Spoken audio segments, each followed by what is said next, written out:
Hello, কেমন আছেন সবাই? আশা করছি আপনি এবং আপনার পরিবারের সবাই অনেক অনেক ভালো আছেন। আপনাদের সবাইকে আমার ছোট্ট এই ভ্লগে স্বাগত জানাচ্ছি। আসসালামু আলাইকুম। সকালবেলা শুরু হয়েছে কুসুম গরম পানির মধ্যে চিয়া সিডস দিয়ে, এর সাথে একটু লেবু, মধু, আদার রস ছিল। এরপর সকালবেলায় রান্না বান্না শুরু করলাম। আমি যখন একা একা রান্না করি তখন দুনিয়ার সব চিন্তা ভাবনা আমার মাথায় আসে। আমি কত কিছু ভাবি। হঠাৎ করে মনে হচ্ছে এই যে তরকারিটা রান্না করেছি, এর মশলা সব কিছু পরিমাণটা যদি ঠিক না থাকতো, খেতে অতটাও ভালো লাগতো না। সকালবেলার এই চা এর লিকার, চিনি তাও যদি পরিমাণ মতো না হতো, তাহলে কি ভালো লাগতো?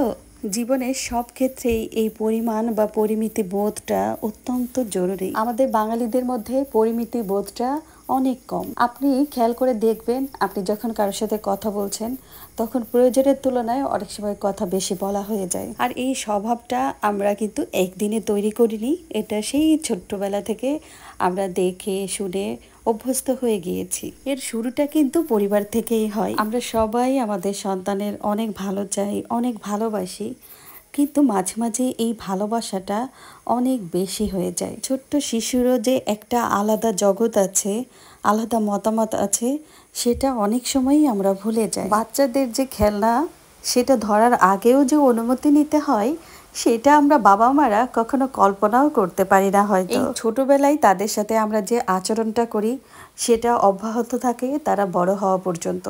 তারা যখন বড় হয়, তারা কোন সাবজেক্টে পড়বে, কাকে বিয়ে করবে এবং তার জীবন সে কীভাবে চালাবে, সেই বিষয়ে আমরা এত বেশি অনেক সময় নাক গলিয়ে ফেলি যে আমাদের পারস্পরিক শ্রদ্ধাবোধ, ভালোবাসা সেটা অনেক সময় একেবারেই তলানিতে চলে আসে। এই শিশুরা যখন বড় হয়ে বাবা মা হয়, তারাও একই ধরনের আচরণ অনেক সময় করে ফেলে, কারণ আমরা মানুষেরা অবচেতনভাবেই আমাদের সাথে যে আচরণটা করা হয় সেই আচরণটা অ্যাবজর্ব করে ফেলি। অনেক সময় পরিবারে খেয়াল করলে দেখা যায় তারা বিভিন্ন মানুষকে নিয়ে বিভিন্ন ধরনের মন্তব্য করে, যাকে যা মন চায় তাই বলে ফেলে। আর পরিবারের বড়রা যখন এই ধরনের আচরণ করে তখন ছোটরাও এটা শিখে যায়।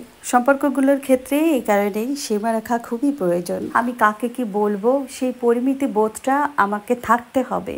আমি যখন নিজেই এটা অ্যাপ্লাই করব, তখন আমার শিশুকে এটা আলাদা করে শেখানো লাগবে না, সে নিজেই এটা শিখে যাবে। শুধু কথা বলার ক্ষেত্রেই নয়, অন্যের প্রতি বিশ্বাস, ভালোবাসা, সম্মান, মূল্যায়ন সব কিছুই হোক পরিমাণ মতো। আপনি যদি মানুষের সাথে কথা বলার সময় আপনার বিপরীতে বসে থাকা মানুষটির কথা অপছন্দ হওয়া সত্ত্বেও চুপ করে শুনেন এবং সম্মানজনকভাবে সেখান থেকে উঠে আসতে পারেন, তাহলে আপনার নিজের শিক্ষা এবং পারিবারিক শিক্ষা অনেক ভালো।